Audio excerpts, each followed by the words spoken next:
tarde, boa noite, torcedor e sócio do Clube de Regatas Vasco da Gama.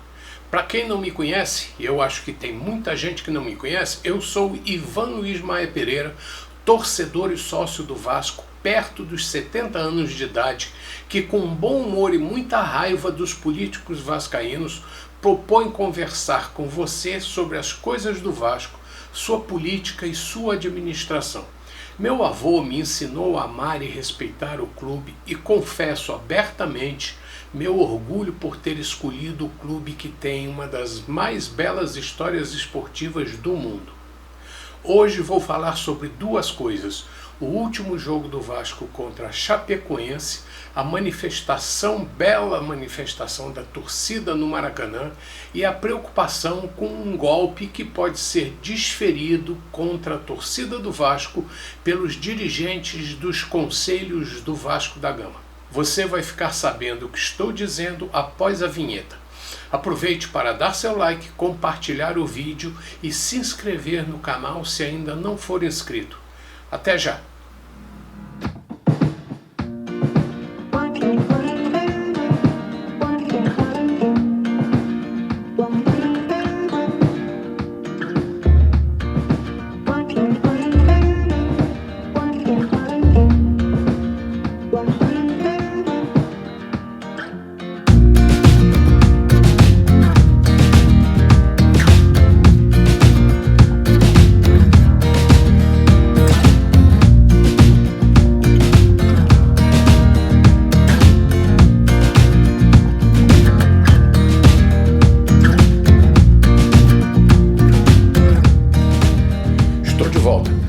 Vou falar rapidamente sobre o último jogo do nosso time profissional no Campeonato Brasileiro. Um empate com a Chapecoense. Um triste empate. Um jogo dividido em duas partes distintas. Uma parte em que o protagonista foi o time do Vasco e outra parte onde o protagonismo ficou por conta da torcida do Vasco. Com relação ao time do Vasco, o ator principal mais uma vez provou ser um canastrão. Um artista que mostrou que precisa melhorar muito se quiser concorrer ao Oscar. Um empate onde mais uma vez fizemos um gol de pênalti e levamos um gol ao apagar das luzes. Jogamos melhor que a Chapecoense, é lógico, o que não significa nada, afinal ela estava em penúltimo lugar e rebaixada para a segunda divisão. Infelizmente foi um desempenho medíocre. O time parecia um carro desregulado, aqueles em que a gente acelera quando pisa no pedal e engasga quando precisa ultrapassar o adversário. E foi assim o jogo todo. Não vou nem mesmo falar sobre o desempenho dos jogadores, porque as opiniões de todos os analistas no YouTube foram unânimes. Por isso me recuso a falar sobre a performance dos jogadores. É preferível dizer que concordo com todos os analistas, todos os vascaínos do YouTube. Quanto ao comportamento da torcida do Vasco, esta sim foi digna não de um Oscar, mas de vários Oscars. A torcida mereceu o prêmio de melhor ator coadjuvante, melhor roteiro, trilha sonora, efeitos visuais, direção de arte e figurino. Já na categoria de melhor diretor, ficamos devendo, porque se o treinador foi campeão como diretor de arte, nosso presidente ficou a desejar como diretor-geral por conta das dificuldades financeiras para colocar o time como protagonista do campeonato. Fomos um simples coadjuvante. Graças aos céus, a torcida do Vasco mostrou durante todo o ano que o clube é um gigante e calou a boca da maioria da mídia tradicional que apostava em mais uma queda para a segunda divisão e teve que engolir goela abaixo que uma torcida pode muito e muito mais do que a própria imprensa achava. A torcida do Vasco mostrou que respeito não se impõe com autoritarismo, como um antigo dirigente gostava de vociferar, mas sim com autoridade. E se os dirigentes se acham no direito de abusar do autoritarismo, a torcida do Vasco mostrou que é dona da legítima autoridade e que deve ser ouvida e respeitada. Por isso, qualquer dirigente de qualquer segmento dentro do Vasco tem que entender que tem obrigação de trabalhar para o clube e que o clube, por sua vez, só existe por causa de seus torcedores. É isso, ponto final. Agora vamos a outro assunto. No vídeo anterior, falei sobre os políticos que estão dirigindo os conselhos do Vasco. Alertei que no comando desses conselhos estão políticos de partido que dominava o país nas últimas décadas e que não aceitam perder ou dividir o poder. Lembremos que o presidente do Vasco se associou a eles com intenção de derrotar a única candidatura que significava a novidade no Vasco. E não estou dizendo que seria a solução para o Vasco. Apenas estou dizendo que era a única coisa diferente que vinha de fora para dentro. O resto era apenas uma variação do mesmo de sempre. E agora, a reforma do Estatuto do Vasco está nas mãos do Conselho Deliberativo. Aprovada a proposta de eleições diretas no início de dezembro, ela não garante a governabilidade do clube, porque dentre os muitos artigos e itens do Estatuto estão a manutenção de muitos privilégios dos atuais membros dos conselhos. Cadê a eleição para a escolha do presidente do Conselho Deliberativo e do Conselho Fiscal? Cadê a reformulação do Conselho de Beneméritos? E nem estou falando de sua extinção, que seria o mais justo. Essa formulação atual do Conselho de Beneméritos, cujo título não se baseia no mérito de ninguém e não rejuvenesce os quadros, garantindo inclusive a possibilidade dos 3 conselhos caírem nas mãos de opositores do presidente administrativo eleito pelos sócios, dificulta a governança do clube. Portanto, muita atenção, vascaínos. Não aceitemos ser manipulados pelos velhacos que transitam pelos corredores do clube.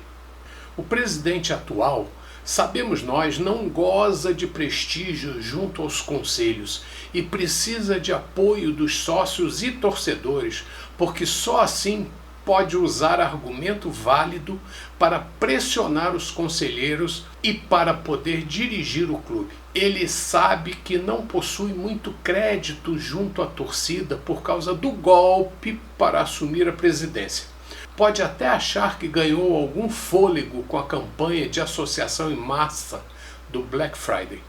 Mas lembremos que, apesar da entrada de algum dinheiro nos cofres do clube, essa associação não aumentou o número de sócios votantes. Ao contrário, se a mudança do estatuto for aprovada conforme proposta apresentada, pode até reduzir a quantidade de votantes, com a extinção da categoria mais barata de sócio, a de sócio geral. Eu continuo desconfiado. Segundo as normas vigentes, uma Assembleia Geral precisa referendar a proposta do Conselho Deliberativo, segundo dizem, no final de janeiro de 2020.